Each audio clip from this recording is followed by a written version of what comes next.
ഉദാഹരണത്തിന് പറയുകയാണെങ്കിൽ ഇതാ ഈ കാലഘട്ടത്തിൽ നമുക്ക് എളുപ്പത്തിൽ മനസ്സിലാക്കാൻ സാധിക്കും. നമ്മൾ ഈ മൊബൈൽ ഫോണിൽ നമ്മൾ ഷെയർ ചെയ്യുന്ന കാര്യങ്ങളൊക്കെ അത് അവിടെ തന്നെ ഉണ്ട്. നമ്മൾ ഇവിടെ ബാക്കി വെക്കുന്നത് നന്മയാണെങ്കിൽ അൽഹംദുലില്ലാഹ് നമുക്ക് മരിച്ചു കഴിഞ്ഞാലും ലഭിക്കുന്നത് നന്മകളായിരിക്കും. നമ്മൾ നമ്മുടെ ഖബറിലാണെങ്കിലും നമുക്ക് ഇതാ നന്മകൾ ലഭിച്ചുകൊണ്ടിരിക്കുകയാണ്. എന്താണ് കാരണം? നമ്മൾ ഇവിടെ ബാക്കി വെച്ചു പോയത് നന്മകളാണ്. ആളുകൾ അത് കാണുന്നതിനനുസരിച്ച് നമുക്കൊരു പ്രതിഫലം ലഭിക്കുന്നുണ്ട്. അതും റബ്ബ് സുബ്ഹാനഹു വ തആല നമുക്ക് നൽകും. ഇനി സഹോദരങ്ങളെ, നേരെ തിരിച്ചാണെങ്കിലോ നമ്മൾ ഇവിടെ ബാക്കി വെച്ച് പോകുന്നത് ഹറാമായ പല കാര്യങ്ങളുമാണ്.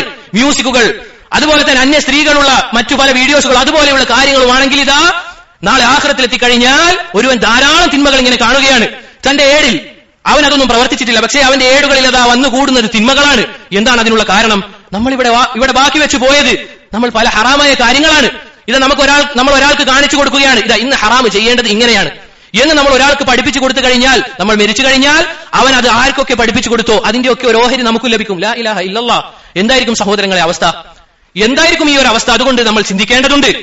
അതുകൊണ്ട് നമ്മൾ നന്മയുടെ ആളുകളാവുക, നന്മകൾ ബാക്കി വെക്കുന്ന ആളുകളാവുക.